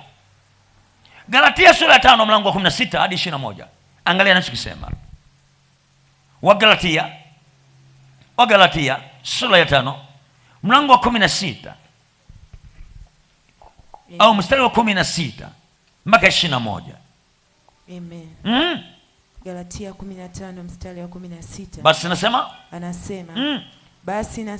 Basi nasema enendeni kwa roho wala mtazitimiza kamwe tamaa za kama mwili. Mtatembea kwa miili yenu, hamtakamtimize tamaa za miili yenu. Enendeni kwa roho, kama hamwezi kutimiza tamaa za miili yenu. Mstari wa 17. Ndiyo. Kwa sababu mwili utamani ukishindana na roho. Hutamani kushindana na roho. Na roho hushindana na mwili. Kwa maana hizi zimepingana. Mwili na roho havipatani mpaka siku ya mwisho. Hata hamwezi kufanya mnayotaka. Na kama mtaingia kwenye mashindano ya roho na mwili, hasemi mashindano ya wachawi na waganga, hasemi mashindano ya mizimu ya kwenu. Sikiliza, mizimu ya kwenu utaishinda pale utakapoushinda kuwajibisha mwili wako. Kama una uwezo wa kuutiisha mwili wako, mizimu ya kwenu utakaoishinde. Lakini ukiuweza mwili wako kushinda mzimu, ni simbo. Kushinda magano ya kwenu ni simbo. Ndio maana shetani lazima amushe viungo vyako visumbue. Kwa nini? Kama asipoamusha viungo vyako vikusumbue, utapiga vitu vyake, vitaharibika. Na Mkristo natamani usishindane na waganga, shindana na viungo vyako.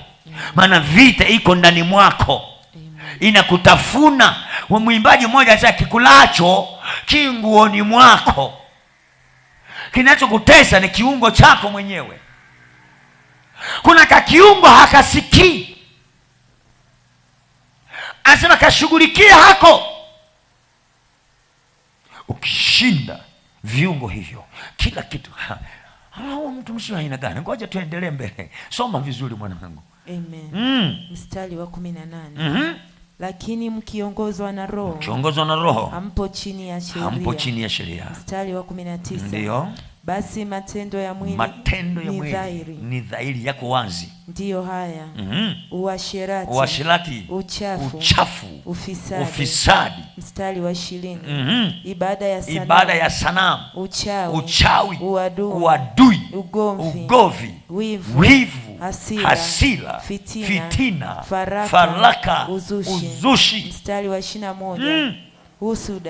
Husuda, ulevi, ulafi na mambo yanayofanana na hayo. Katika hayo nawaambia mapema, anasema nawaambieni mapema, kama nilivyokwisha kusema, ya kwamba watu watendao mambo ya jinsi hii hawataurithi ufalme wa Mungu. Mstari wa 22. Ishato hapo. Anasema kuna mambo yanausumbua mwili, na mwili una tabia zake, na roho ina tabia zake. Kama unatafuta kutembea na nguvu za Mungu, itafute tabia ya roho. Ulimwengu wa kiroho ukutengenezee tabia ya roho utakayofanya kutiisha mwili wako. Uenende na tabia zile za roho.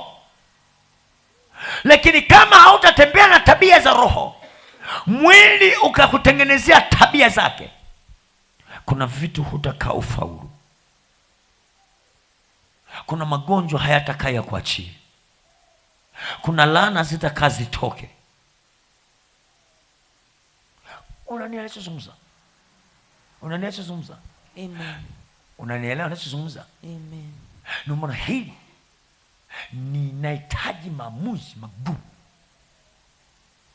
sio swala la kusema na kurupuka. Unajua watu wengi sana, walokole wengi ndio wamekaa hapa wanasema, Baba, katika jina la Yesu ninaomba Bwana nitakase, takasa moyo wangu Baba, tutakase siku ya leo Baba, tutakase tena. Na kampea kazizi, hata unakiuliza maswali mara mbili, kamepiga magoti kwa ajili ya nini? Kanafiki. Baba nitakase Bwana, mbona wewe utakasi wengine?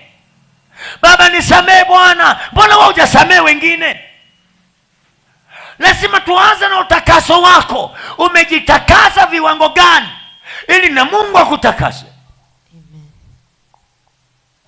Acha kuomba maombi ya vibomu.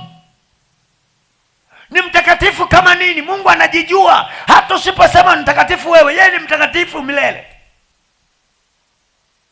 Yeye nataka uone msukumo unaokusukuma mpaka muite mtakatifu. Mbona wewe sio mtakatifu? Kama mimi ni mtakatifu na ndiye ni baba yako, basi wewe ni mbegu ya kwangu, umetokana na mbegu yangu. Kama mimi ni mtakatifu, nione utakatifu kwako, nione utakatifu kwako. Mungu anataka aone tabia yake ndani ya mtu mmoja. My God. Na sasa hii inahusu mwanadamu, na hii inahusu mwanadamu, namna atakavyo, namna anavyotakiwa kufanya ili aweze kuishinda tabia ya kishetani au kushinda ibilisi. Na mchakato huu kumshinda ibilisi ni mkubwa mno na ni mgumu, kwa sababu unapozungumza shetani au unapozungumza ibilisi, ibilisi sio shetani. Unanielewa? Ndio maana kula anasema ninyi, haseme ninyi ni watoto wa shetani, anasema ninyi ni wa baba yenu ibilisi. Hajasema ninyi ni wa baba yenu shetani, ninyi ni wa baba yenu ibilisi. Ibilisi ni nani? Maana yake kuna aina ya mifumo. Unapozungumza ibilisi, ni mfumo wa kishetani ndani ya mtu. Unaendeshwa na mfumo gani? Mwili umekuinulia mfumo wa kidunia, mfumo wa kiibilisi. Ndio maana huwezi kuafiki mambo ya Mungu, huwezi kushinda chochote. Haleluya. Ni mkubwa na ni mgumu mno, ambao huhusisha sehemu zote za mwili, yaani roho, mwili na nafsi. Roho ndio sehemu ya mwili pia ambayo huhitaji sana kujazwa nguvu za Mungu. Kinachopokea nguvu za Mungu sio mwili wako. Kinachopokea nguvu za Mungu ni roho yako. Na unapohitaji mafanikio ya aina yoyote, lazima uwe na uhakika roho yako ina hayo mafanikio, ina nguvu ya hiyo mafanikio, sio mwili wako. Ndio maana tunahitaji kujitakasa, tubebe ile nguvu rohoni, sio mwili. Unaniacha zungumza? Kuna mtu anayenielewa? Ili uweze kushinda mwili ambao nia yake ni uharibifu. Yaani nia ya mwili ni uharibifu, nia ya mwili ni mauti, ni wewe kuharibikiwa, ni wewe kufa, ni wewe kuhangaika. Ndio maana mwili utawasha tamaa siku zote, uanze kukimbizana na hiki na kile. Nia ya mwili haijawahi kuwa na nia njema. Mwili siku zote una nia ya mauti, una nia ya kukuharibu. Kuharibia watu ndio kazi ya nia ya mwili.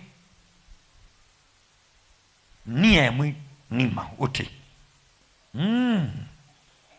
Sijui kama nasema na mtu hapa. Nia yake ni uharibifu, kama tutakavyo ona katika maandiko. kuwa kuna tabia zikiwa ndani ya mtu, kuna tabia zikiwa ndani ya mtu humfanya mtu huyo kuwa mbali na Mungu. Yaani kuna tabia zikishaingia ndani mwako automatically, yani sio wewe utasema najitenga na Mungu. Kuna tabia zikishaingia ndani mwako zinakutenga na Mungu automatically. Na kuna tabia zikishaingia ndani mwako zinakufanya uwe karibu na Mungu na Mungu awe karibu na wewe popote uendapo. Unaniasisumza? Kagua tabia ulio nayo. Ni tabia ipi ulio nayo? Je, tabia ulio nayo inakusogeza kwa Mungu au inakuondoa mikononi mwa Mungu? Kwa sababu kuna tabia zikiwa ndani mwetu zinatuuza badala ya kutuleta kwa Mungu, zinatutoa nje ya Mungu. Shida sio maombi. Mungu ana shida na tabia yako. Shida sio kufunga. Mungu ana shida na tabia yako. Unapozungumza utakaso, lazima tuione tabia ya Mungu ndani ya kwako, ibadilishe hatima yako. Amen. Ufike kwenye viwango fulani. Haleluya, haleluya. Kuna mtu mmoja anazungumza tabia. Huyu mtu anaitwa Paulo katika kitabu cha Walumi sura ile ya 7. Angalia maneno anayezungumza. Sura ya 7 mlango wa 14 mpaka ule mlango wa 24 pale. Warumi sura ya 17 14 na sura ya 7 mstari wa 14 mpaka 24 pale. Amen. Warumi 14 mstari wa 17. Ngoja nikusaidie.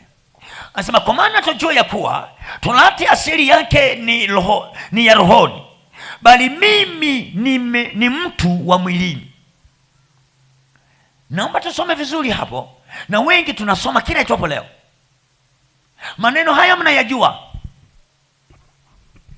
Mtume anazungumza neno hili, kwa maana tunajua ya kuwa torati asili yake ni ya rohoni, bali mimi ni mtu wa mwilini.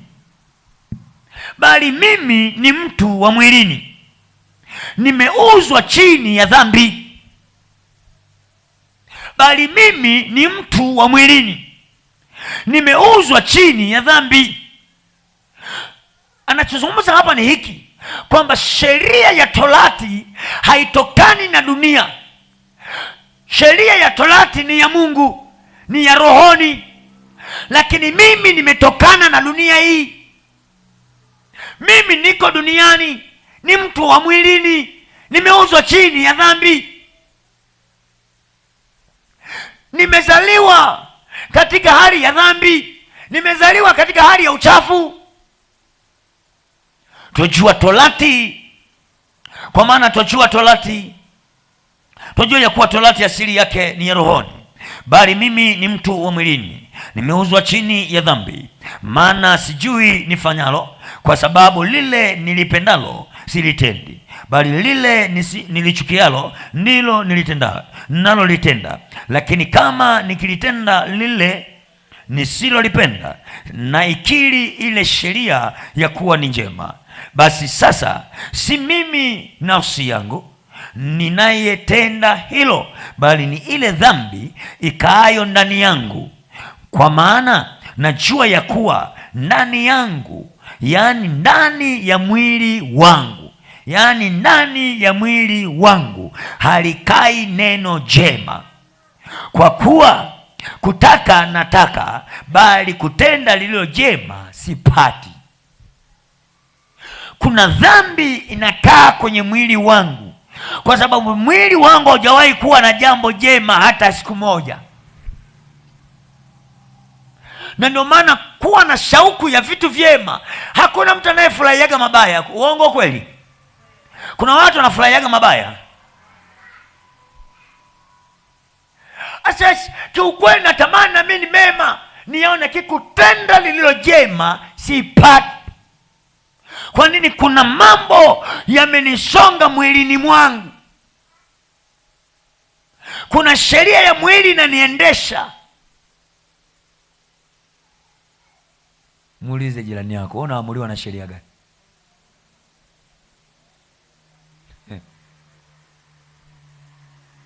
Unaamuliwa na sheria ipi? Mwili ukishawasha tamaa za ngono, kanisani usikii. Ukisemwa na hama na kanisa, mchungaji achana na mimi, kiuno cha kwangu, mwili wa kwangu. Sawa, nenda na kiuno chako.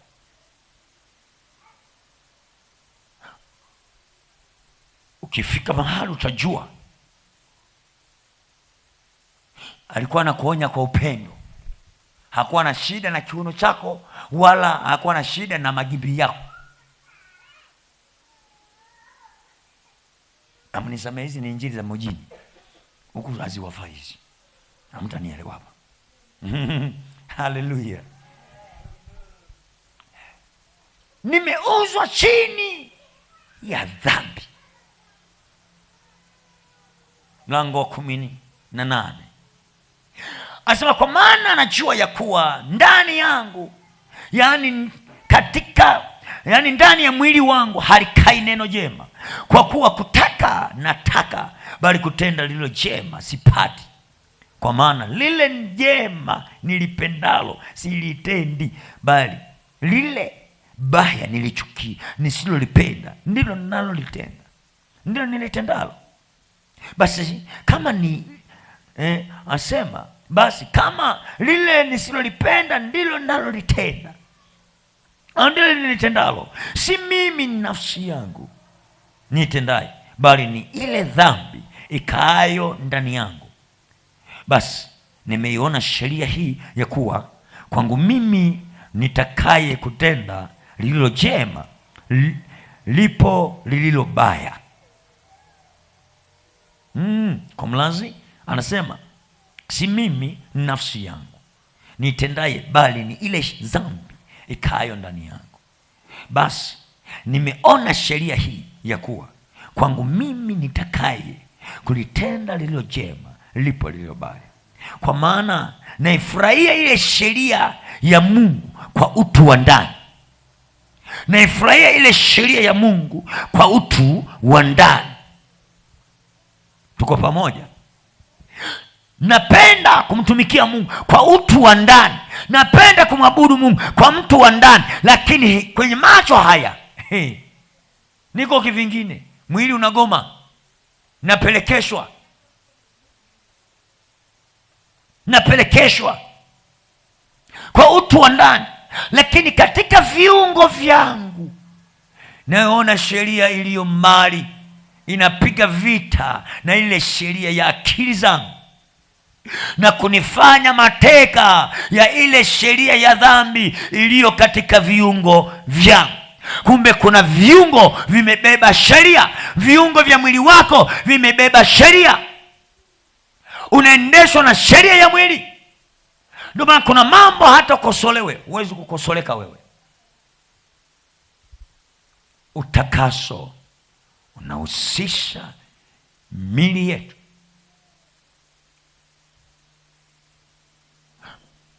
Mili yetu, viungo vyetu. Kwa nini nagusa viungo? Wana wa Mungu, najua naongea neno gumu, linawapa shida wengine hapa. Hello?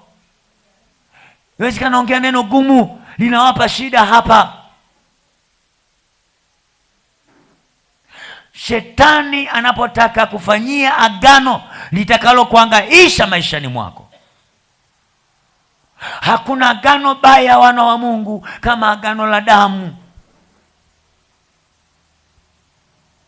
Hakuna siri ya ajabu kama siri iliyoko ndani ya mapaja yetu. Kama utatumia mapaja yako kufanya agano na watu wasio sahihi, kila kitu umeharibu kwenye maisha yako.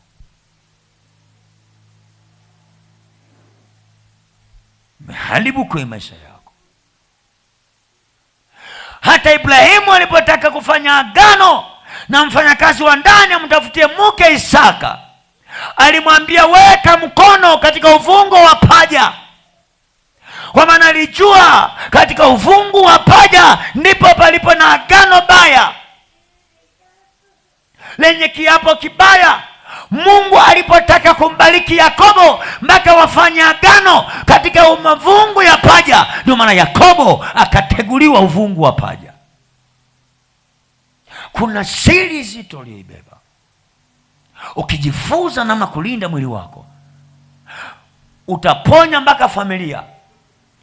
Ndugu zangu, jambo moja au tendo moja la uzinzi unaolifanya siku ya leo, unalaani mpaka watoto ambao hawajaanguliwa mayai kwenye tumbo la mama yao. Hata mbegu zako kwenye kiuno hazijatoka, watoto wamekwisha kualani kwa sababu ya ile damu. Ninajua nazungumza maneno magumu kwako, lakini kwa sababu ya upendo wa Kristo, kuna namna tamani ukae mwana wa Mungu. Kanisa linahitaji uponyaji wa namna ya tofauti leo. Kuna mambo walioyafanyika, ndio maana leo tuna kizazi cha mashoga. Tuna kizazi cha mambo mabaya. Wao hawajafundishwa misingi ya namna kumlingana Mungu, ya namna kusimama na Mungu. Adui amewasha tamaa zinazosababisha watu kupotea, kuketi kwenye tamaa, hata wakawa mashoga, wasagaji, kwa sababu hakuna utakaso unaowafanya kuwapa ulinganifu wa kiungu, wapate kumlingania Mungu wao. Kila mmoja anatembea anavyotaka. Ni ngumu. Ni ngumu. Ni ngumu. Warumi 8 mlango wa 14. Warumi 8 mlango wa 14. Ngoja nisogee hapa, naenda kumaliza sasa hivi. Warumi 8 mlango wa 14. Nitanisomea vitabu vitatu tu. Amen. Hao vinne nimalize. Warumi 8 mlango wa 14. Amen. Anasema kwa kuwa wote wanaongozwa na Roho wa Mungu. Wote wanaongozwa na Roho ya Mungu. Hao ndio wana wa Mungu. Hao ndio watoto wa Mungu. Amen. Mstari wa 15. Ndio. Kwa kuwa hamkupokea tena roho ya utumwa. Kwa kuwa hamjapokea roho tena ya utumwa iletayo hofu. Bali mlipokea roho iletayo nini? Ya kufanywa wana. Ya kufanywa wana. Ambayo kwa hiyo twalia Aba. Yani baba. Mstari wa 16. Ndio. Roho mwenyewe humshuhudia pamoja na roho zetu. Roho mwenyewe hutushuhudia pamoja na roho zetu ya kuwa sisi tu watoto wa Mungu. Ya kuwa sisi tu watoto wa Mungu. Mstari wa 17. Na kama tu watoto basi tu warithi. Warithi wa Mungu. Warithio pamoja na Kristo. Naam. Tukiteswa pamoja naye. Ili tupate na kutukuzwa pamoja naye. Tunahitaji kuteseka kwa ajili ya ufalme wake, ili tupate kurithi pamoja naye. Ndio tunahitaji kujitesa. Acha kuingia kwenye kudanganywa na vitu vidogo vidogo. Kama ni mwana wa Mungu, jisimamie. Waswahili wa mitaani wanasema jishikilie. So kakianzi tu kana kutoa roho. Jishikilie. Ni safari tunayokwenda, ina mateso ya muda. Ukivumilia hata mwisho, Mungu anakuvisha taji. Unahitaji kujitengeneza. Hutakiwi akutengeneze mwingine. Unahitaji kujitengeneza. Unakuja kwa watumishi, wanakupa material ukajitengeneze. Uwe chombo kimfaacho Mungu aliye hai. Ndugu zangu, kwa habari ya utakaso,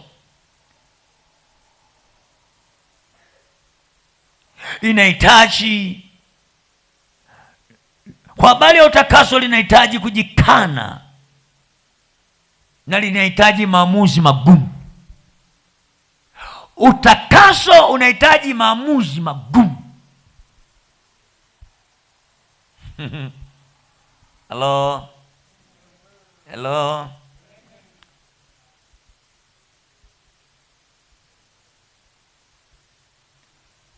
Kujikana na maamuzi magumu ambayo ni maamuzi ya kukata rufaa. Unaposema nataka kujitakasa, ni maamuzi ya kukata rufaa. Nataka kuwa chombo cha aina fulani. Hapa kwa habari hii Yesu alizungumza maneno magumu sana. Halo? Anatuambia maneno magumu. Sikiliza. Hapa anahitaji kujitakasa wewe. Yesu anabeba msalaba wake, na wewe beba msalaba wako. Jikane. Anasema mnadhani nimeleta raha mupate raha. Mimi sijaleta raha. Mnadhani nimeleta huku muwe mnakula baga? Hapana. Nimewaleta kwenye uwanja wa vita. Sikiliza. Vita inaanzia wapi? Twende kwenye kitabu cha Mathayo. Vita inaanzia wapi? Yesu anasema sikuleta amani duniani. Nimeleta upanga. Nimeleta moto. Mathayo sura ya 10 anzia mlango 34. Sijaleta amani. Kwa habari ya kujenga ufalme hatucheki wala hatuchekeshi. Kuna kazi ngumu. Haijalishi ni ngumu, inahitaji kujengwa. Haihitaji lele mama. Ndio maana kama umeokoka na una wimbo wa tambalale kwa Yesu, aliyekupofusha alikufa huyo. Hakuna tambalale kwa Yesu. Kata rufaa. Jitakase na ujikane. Mathayo 10:34 hadi 39. Amen. Mathayo 10:34 anasema, msizani ya kuwa nimekuja kuleta amani duniani. Yaani kwa Waswahili wa mitaani au kwa sisi Wagogo huwa tunasema usibweteke. Msibweteke mkijua mimi nilileta amani. Amen. La. Hapana, mimi sijaleta amani. Sikuja kuleta amani. Huyu ni Yesu. Bali nilikuja kuleta upanga. Amen. Mstari wa 35. Ndio. Kwa maana nalikuja kumfitini mtu na babaye. Nilikuja kumfitinisha mtu na baba yake, na binti na mama yake, na mkwe na mtu. Amen. Kwa habari ya ufalme wangu sijaja kuwa na mchezo. Yaani mubaguane, muharibiane na baba yako, hilo halinihusu. Nataka kazi yangu iende. Muharibiane na mama yako, hilo halinihusu. Kazi yangu iende. Sikuja kuleta kicheko. Kazi inatakiwa iende. Amen. Leo kuna wafia dini.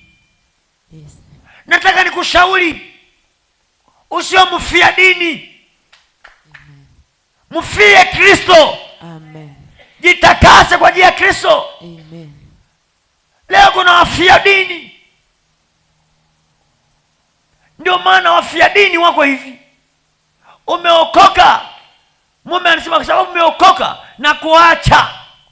Na unasema unaingia kwenye mzani kati ya Yesu na mume wangu. Mzani huu Umsani Yesu anaanguka, Yesu anaanguka, Yesu anaanguka, Yesu anaanguka. Hapana, mume wangu, ngoja niende kwa mume wangu maana ameinuka sana. Unaanza kupima mzani wa mumeo na Yesu. Umeogopa kuachwa, mwili unasumbua. Yesu sasa, sijaleta upanga, sijaleta amani, nimeleta upanga. Nimekuja kumfitinisha, nimekuja kufitinisha mtoto. Watapambana na baba yake. Hii ni vita. Wanasema vita ni vita mula, hakuna mapumziko. Nimeleta upanga duniani. Rudia maneno haya, nimeleta upanga duniani. Amen. Sijaleta amani hapa. Yes. Msizani ya kuwa nimekuja kuleta amani duniani. Msizani ya kuwa nimekuja kuleta amani duniani. La. Sikuja kuleta amani. Sikuja kuleta amani, bali upanga. Kwa maana nalikuja kumfitini mtu na babaye. Maana nalikuja kumfitini mtu na baba yake. Na binti na mamaye. Na binti na mama yake. Na mkwe na mkwe mtu. Hata kama umeolewa huko, ujue nitakufitinisha na mkwe wako mpaka kazi yangu ifanyike. Amen. Mstari wa 36. Ndio. Na adui za mtu ni wale wa nyumbani mwake. Na adui za mtu ni wale wa nyumbani mwake. Wa mtaani kwake? Hapana. Kijiweni kwake? Hapana. Wa wapi? Nyumbani mwake. Unanielewa? Amen. Unanielewa? Amen. Haya yanatoka wapi? Mbona mimi sijatenda kosa? Mimi mbona sijafanya dhambi? Mimi nina mikosi gani? Kazi ya Mungu umefanya.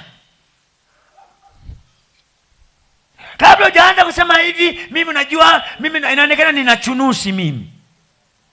Lazima uanze kutafuta kazi ya Mungu imefanyika. Kama hujafanya kazi ya Mungu, usianze kuuliza kosa wapi.